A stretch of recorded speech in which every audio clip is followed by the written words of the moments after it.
Assalamualaikum warahmatullahi wabarakatuh. Perkenalkan, saya Fitriana Melasari, dosen jurusan Teknik Pertambangan, Fakultas Teknik Universitas Tanjung Pura. Bidang keahlian saya adalah rekayasa lingkungan.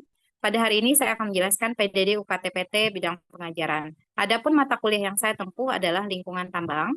Mata kuliah ini adalah mata kuliah dengan bobot 2 SKS. Mata kuliah lingkungan tambang merupakan mata kuliah yang berada pada semester 7 yang memberi pengetahuan kepada mahasiswa tentang pengelolaan lingkungan dan jenis dokumen lingkungan hidup.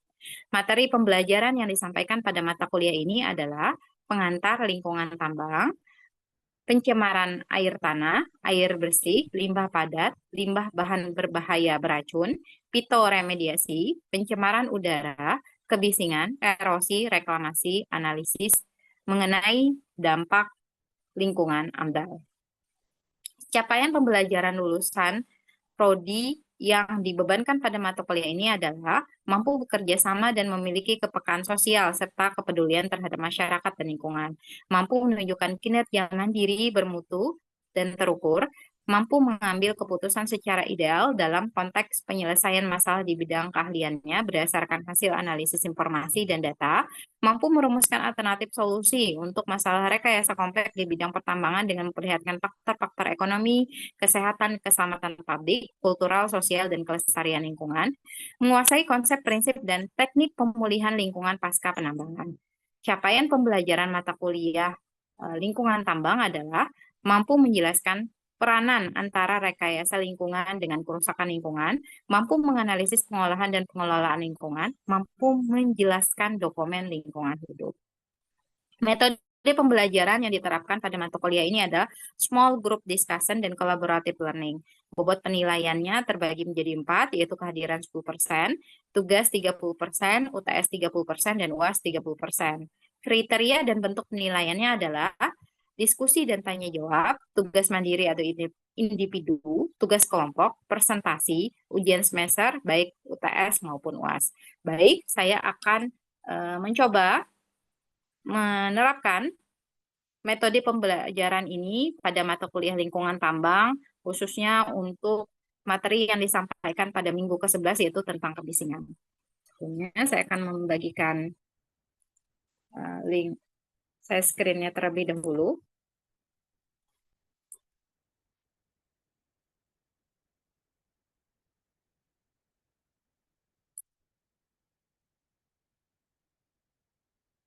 Apakah sudah terlihat? Oke. Sebelum kita menjelaskan materi tentang kebisingan, maka saya akan menyampaikan terlebih dahulu capaian pembelajaran mata kuliah untuk materi kuliah minggu 11 kebisingan. Yang pertama adalah mahasiswa mampu menjelaskan kebisingan, jenis kebisingan, faktor yang mempengaruhi pengukuran kebisingan, tingkat kebisingan, pajan kebisingan, baku mutu kebisingan, zona kebisingan, dan upaya penanggulangannya. Yang kedua adalah mahasiswa mampu memperkirakan tingkat dan pajanan kebisingan. Apa sih yang dimaksud dengan kebisingan? Kebisingan adalah bunyi yang tidak diinginkan dari usaha atau kegiatan dalam tingkat dan waktu tertentu yang dapat menimbulkan gangguan kesehatan manusia dan kenyamanan lingkungan. Tingkat kebisingan adalah ukuran energi bunyi yang dinyatakan dalam satuan desibel. Baku tingkat kebisingan adalah batas maksimal tingkat kebisingan yang diperbolehkan dibuang ke lingkungan dari usaha atau kegiatan sehingga tidak menimbulkan gangguan kesehatan manusia dan kenyamanan lingkungan. Jenis kebisingan itu terbagi menjadi 4. Yang pertama adalah kontinu, di mana bunyi yang ditimbulkan secara terus-menerus tanpa jeda dan memiliki fluktuasi dari intensitas kebisingannya kurang dari 6 desibel. Nah, untuk jenis bising kontinu itu dia terbagi menjadi 2, yaitu wide spectrum dan narrow spectrum. Wide spectrum adalah frekuensi luas, intensitasnya stabil, dengan intensitas kebisingan kurang dari sama dengan 5 desibel selama 0,5 detik. Sedangkan narrow spectrum adalah frekuensi tunggal dengan frekuensi 500, 1000, dan 4000 Hz dan kondisinya stabil. Jenis bising terputus adalah bunyi yang ditimbulkan ada jeda, artinya tidak terjadi terus-menerus. Sedangkan jenis bising impulsif itu bunyi yang ditimbulkan mengalami perubahan yang sangat cepat, mengejutkan, dan lebih daripada 40 desibel. Biasanya jenis impulsif ini terjadi pada industri pertambangan batu, khususnya pada aktivitas ledakan. Kemudian, Jenis bising impulsif berulang yaitu bunyi yang ditimbulkan mengalami perubahan cepat dan terjadi berulang. Ini adalah contoh sumber kebisingan pada kegiatan industri pertambangan. Yang saya ambil contoh di sini ada dua jenis industri pertambangan. Yang pertama adalah industri pertambangan batu, di mana sumber kebisingan itu berasal dari aktivitas crushing plant. Yang kedua adalah drilling dan blasting, yaitu pada gambar pertama dan gambar ketiga. Drilling dan blasting. Kemudian sedangkan eh, gambar kedua itu biasanya pada industri pertambangan boksit yaitu washing plant.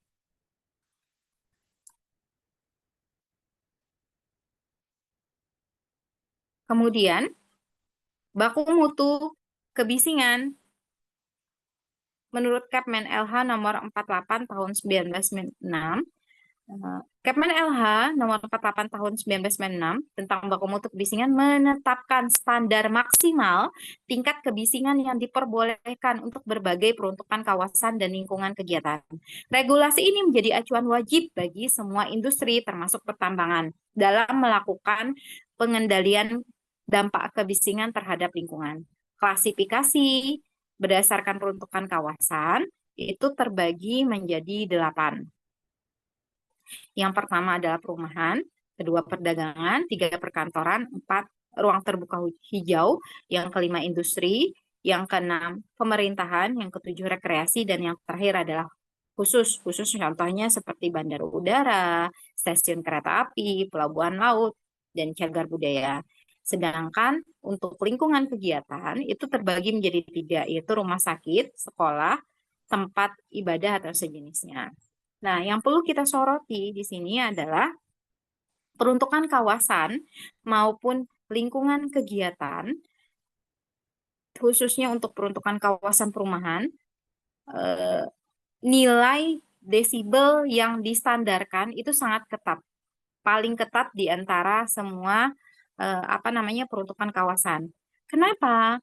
Hal ini karena kawasan ini merupakan tempat tinggal masyarakat atau terjadinya aktivitas masyarakat, baik dalam misalnya contoh aktivitas masyarakat sedang sekolah, kemudian sedang melakukan ibadah, di mana aktivitas tersebut memerlukan ketenangan. Kemudian dalam konteks pertambangan, lokasi tambang yang berdekatan dengan pemukiman itu harus memperhatikan batas ini dengan sangat ketat. Kemudian yang kita soroti lagi itu adalah poin kelima. Poin kelima yaitu industri yang kita terapkan. Untuk kawasan industri, contohnya ada salah satunya adalah industri pertambangan. Kawasan industri ini memiliki toleransi kebisingan hingga 70 desibel.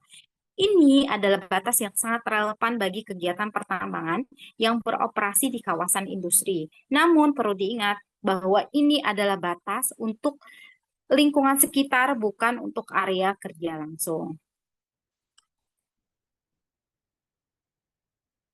Kemudian, Standar Nasional Indonesia juga mengeluarkan terkait tingkat kebisingan menerus pada kegiatan pertambangan. Nah, SNI 75/70/2003 ada standar nasional yang secara spesifik mengatur tingkat kebisingan menerus pada kegiatan pertambangan. Standar ini dikembangkan untuk memberikan panduan yang lebih tepat dan spesifik bagi industri pertambangan, mengingat karakteristik operasi yang unik dibandingkan dengan industri lain. Perbedaan mendasar dengan Kepmen LH nomor 48 tahun 96 adalah standar ini secara khusus mempertimbangkan jenis peralatan pertambangan dan durasi paparan yang realistik dalam operasi pertambangan, serta membedakan antara operasi tambang terbuka dan tambang bawah tanah. Klasifikasinya berdasarkan jenis operasi itu terbagi menjadi dua, yaitu tambang terbuka dan tambang bawah tanah. Operasi tambang terbuka memiliki karakteristik yang berbeda dengan tambang bawah tanah, terutama dalam hal ventilasi alami dan ruang operasi yang lebih luas. Tambang terbuka terdiri dari pengeboran, mesin batu, kemudian genset, pompa, dan transformasi kendaraan, di mana setiap aktivitas ini memiliki tingkat kebisingan dan maksimal durasi pajanan kebisingan masing-masing. Intensitas kebisingan yang tinggi dari aktivitas pertambangan tersebut memerlukan sistem operasi yang terinterupsi untuk perlindungan pekerja sehingga dapat mengurangi langsung dari kebisingan. Nah, untuk operasi tambang bawah tanah memiliki tantangan akustik yang berbeda karena ruangnya terbatas dan karakteristik pantulan suara yang unik. Yang perlu kita garis bawahi bahwa pajanan kalau kita lihat di sini dari dua aspek ini bahwa pajanan kebisingannya itu kurang dari 1 menit per hari pada kegiatan Eckhouse Radial Fan dan Root Holder and Tunnel Boring Machine, di mana dia menunjukkan bahwa kebisingannya yang sangat tinggi dan berbahaya, sehingga perlunya sistem kontrol otomatis penuh dan rotasi operator yang sangat ketat.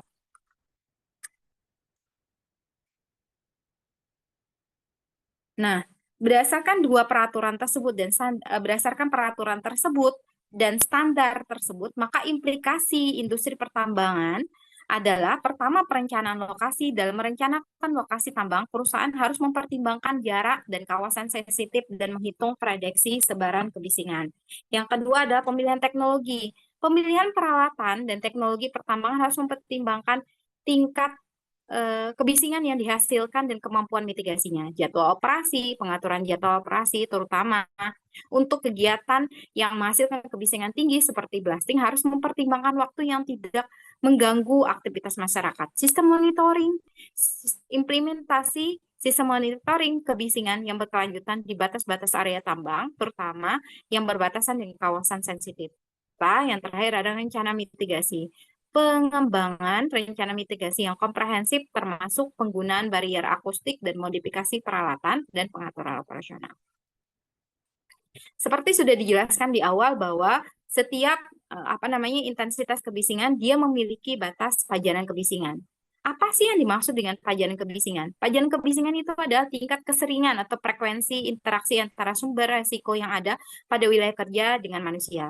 Pajanan kebisingan yang terjadi dalam waktu lama dan terus-menerus dapat menyebabkan berbagai gangguan kesehatan. Oleh karena itu, diatur pajanan kebisingan. Nah, untuk pengukuran pajanan kebisingan itu mengikut atau berdasarkan pada NIOSH, yaitu National Institute of Occupational Safety and Health, di mana rumus perhitungan waktu maksimum yang diperlukan bagi pekerja untuk berada di sekitar lokasi dengan tingkat intensitas kebisingan tertentu dapat dilihat pada layar. Ini yang ukuran kebisingannya pada layar. Kemudian, kalau dilihat dari pajanan kebisingan, maka pajanan kebisingan itu sendiri dia memiliki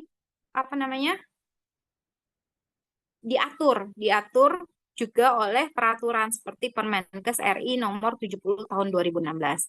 Nah, tabel ini menunjukkan hubungan tingkat kebisingan di lingkungan kerja dengan durasi paparan maksimum yang diperbolehkan per hari menurut Permenkes RI nomor 70 tahun 2016. Semakin tinggi tingkat kebisingan yang terjadi di area tambang, maka semakin pendek waktu yang diperbolehkan untuk bekerja tanpa menimbulkan resiko kesehatan. Sebagai contoh, misalnya, pada tingkat kebisingan 85 desibel, ini apabila pekerja masih diperbolehkan bekerja selama 8 jam. Seiring dengan peningkatan intensitas kebisingan ditimbulkan, maka semakin pendek durasi pajanan yang diperbolehkan. Itu menurut Permenkes RI nomor 70 tahun 2016. Artinya, kalau kita garis bawahi dari yang disampaikan pada slide ini, bahwa semakin besar tingkat kebisingan, maka durasi paparan kebisingan diperbolehkan itu akan semakin pendek. Seperti itu. Selanjutnya saya akan menjelaskan zona kebisingan. Sebelum saya menjelaskan zona kebisingan, ada yang ditanyakan? Kalau tidak ada, saya lanjutkan. Zona kebisingan merupakan klasifikasi kebisingan berdasarkan peruntukannya. Zona kebisingan itu terbagi menjadi dua, yaitu zona kebisingan ambien dan zona kebisingan bahaya. Zona kebisingan ambien terbagi menjadi 4, di mana setiap zona itu memiliki interval batas kebisingan. Nah, sini saya akan menjelaskan bahwa batas zona kebisingan maksimum untuk ambien adalah 70, di mana zona ini salah satunya diperuntukkan bagi industri. Sedangkan zona kebisingan bahaya itu batas maksimalnya di atas apa namanya, zona kebisingan berbahaya itu juga terbagi menjadi 4. Intensitas kebisingan zona bahaya itu dia menentukan upaya pengendalian yang dilakukan. Contoh, sebagai contoh adalah zona kebisingan D, zona kebisingan berbahaya D, di mana intensitas kebisingannya adalah 100 sampai 115, maka dia disarankan atau direkomendasikan atau harus memakai alat air flux. Sedangkan di atas 115, mulai dari 115 hingga 135, maka disarankan memakai air muff. Jadi air flux dan air muff ini adalah jenis alat pelindung telinga, guna meminimalisir dampak kebisingan. Nah, nanti di akhir saya akan jelaskan apa bedanya air flux dan air muff. Nah, sedangkan 103 untuk zona kebisingan berbahaya dari 135 sampai 150 itu wajib menggunakan kedua APT ini. Dan di atas 150 desibel, maka daerah ini sudah tergolong daerah yang berbahaya dan harus dihindari. Faktor yang mempengaruhi pengukuran kebisingan itu terbagi menjadi 6. Yang pertama adalah arah angin. Arah angin mempengaruhi arah perambatan gelombang suara. Jika angin bertiup dari sumber kebisingan menuju alat pengukur, maka suara akan cenderung lebih kuat karena terbawa aliran udara.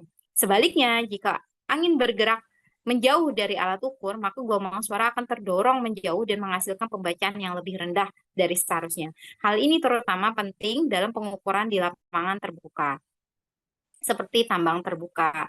Kemudian kecepatan angin itu juga salah satu faktor yang mempengaruhi dalam pengukuran kebisingan. Kecepatan angin yang tinggi bisa menghasilkan turbulensi di sekitar mikrofon dari sound level meter. Turbulensi ini menyebabkan noise mekanis tambahan yang tidak berasal dari sumber suara sebenarnya. Sehingga alat bisa menangkap suara palsu atau distorsi. Oleh karena itu, kecepatan angin lebih daripada 5 meter per second dapat menyebabkan deviasi signifikan jika tidak digunakan alat pelindung mikrofon. Kemudian kelembaban. Kelembaban udara mempengaruhi penyerapan energi akustik, terutama pada frekuensi tinggi. Dalam udara yang lebih lembab, molekul lebih banyak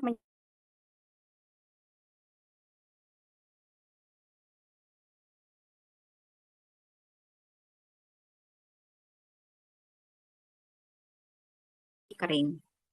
Temperatur berpengaruh pada kecepatan rampat gelombang suara di udara.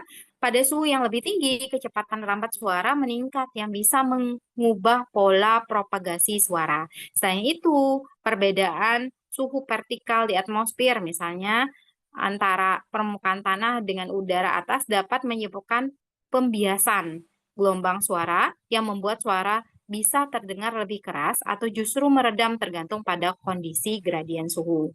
Tekanan atmosfer berkaitan dengan densitas suara. Udara dengan tekanan lebih tinggi memiliki kecepatan molekul lebih besar yang dapat mempengaruhi propagasi gelombang suara. Meskipun efeknya relatif lebih kecil dibandingkan suhu atau kelembapan. Namun demikian, dalam pengukuran presisi, variabel ini tetap diperhitungkan untuk akurasi.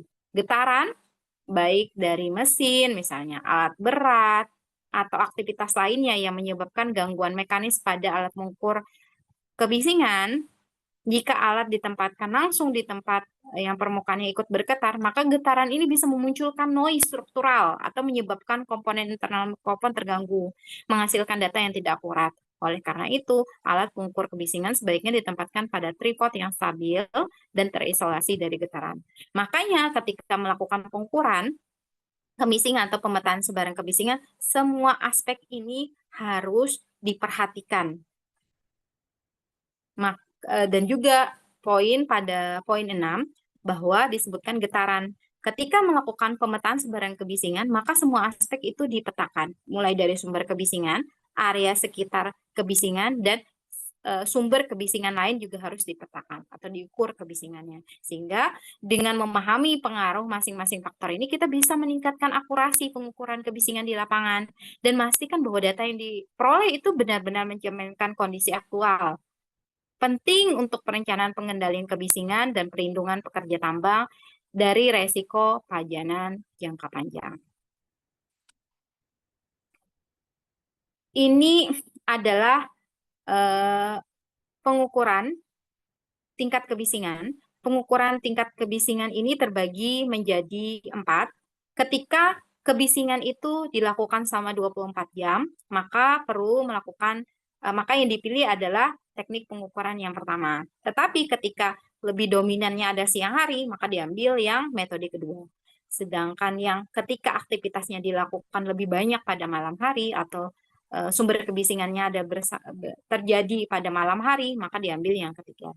Nah, poin 4 itu adalah waktu pengukuran selama 10 menit untuk tiap pengukuran pembacaan dilakukan setiap 5 detik. Artinya, untuk pengukuran atau metode yang keempat ini diterapkan ketika misalnya aktivitas atau sumber kebisingan itu terlalu pendek sehingga aktivitasnya juga tidak dilakukan sepanjang hari, maka yang dipilih adalah metode nomor 4. Nah, LEK ini adalah tingkat kebisingan ekuivalensi. Nilai ekuivalensi ini adalah nilai kebisingan yang mewakili berapa sih nilai kebisingan yang didapatkan ketika dilakukan pengukuran.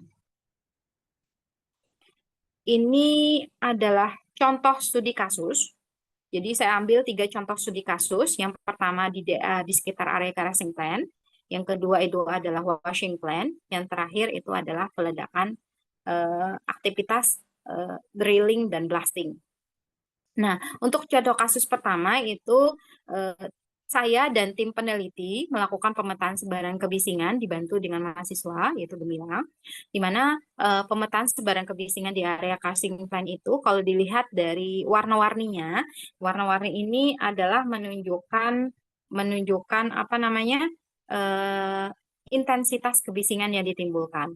Semakin ke arah merah, maka intensitas kebisingannya akan semakin tinggi. Nah, titik-titik kuning ini adalah sumber kebisingan. Artinya pada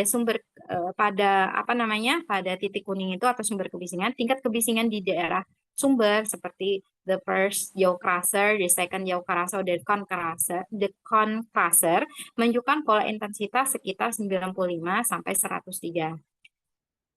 Adapun pola perambatan kebisingan meluas dari barat daya ke timur laut dengan intensitas kebisingan 68 sampai dengan 93 desibel.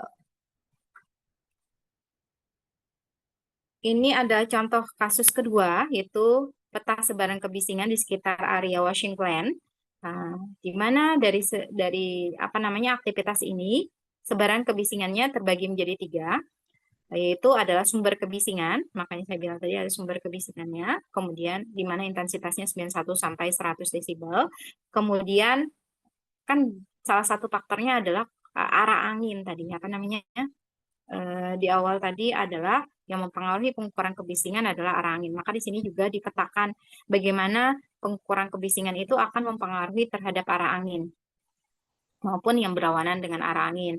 Jadi untuk arah angin itu terbagi menjadi 4 titik zona, di mana zonanya itu adalah 1 sampai 4 itu berada di sekitar sini. Kemudian 1 sampai 4, kemudian daerah 5 juga berada di zona sini.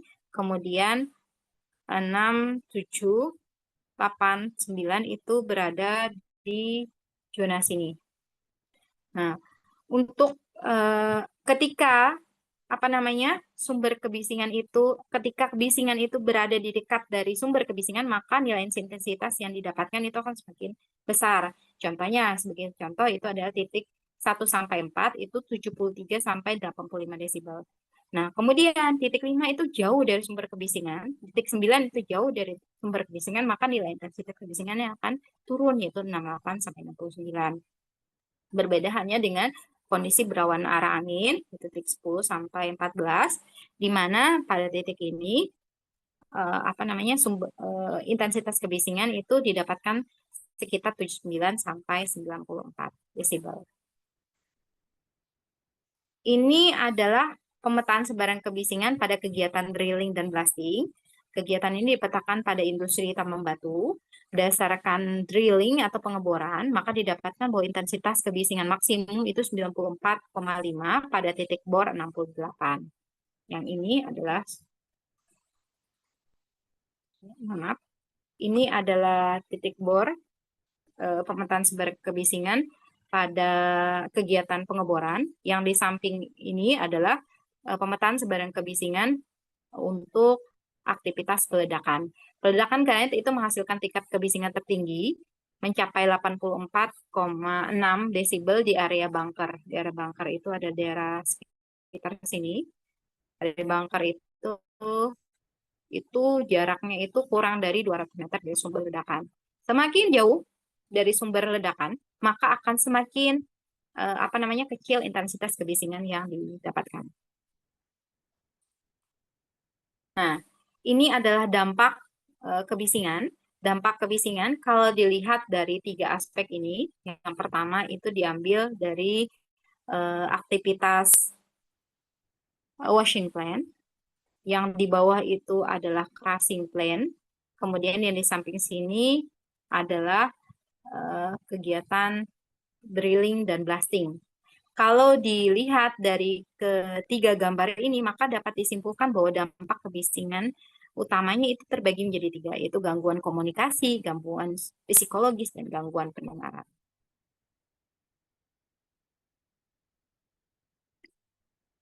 Dengan mengetahui sebaran kebisingan, kemudian dampak yang ditimbulkan, maka perlu adanya upaya pengendalian kebisingan.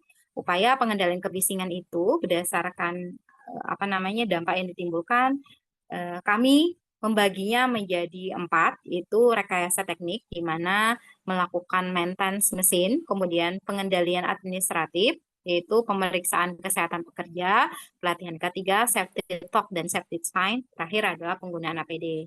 Di awal saya sudah jelaskan bahwa ketika intensitas kebisingan pada intensitas tertentu, dia wajib menggunakan air plug atau air muff. Nah, ini sesuai dengan janji saya menjelaskan apa sih bedanya air plug dengan air muff. Air plug itu, ini yang dimaksud dengan air plug, ini contoh air plug. Air plug itu adalah alat pelindung langsung ke saluran telinga bertujuan untuk mengurangi kebisingan 8-30 desibel. Biasanya digunakan untuk proteksi sampai dengan 100 desibel. Yang di bawahnya ini adalah contoh gambar untuk air muff. Air muff adalah alat yang dirancang untuk menutupi telinga guna menurunkan kebisingan antara 25-40 desibel. Biasanya digunakan untuk proteksi 100-115 desibel.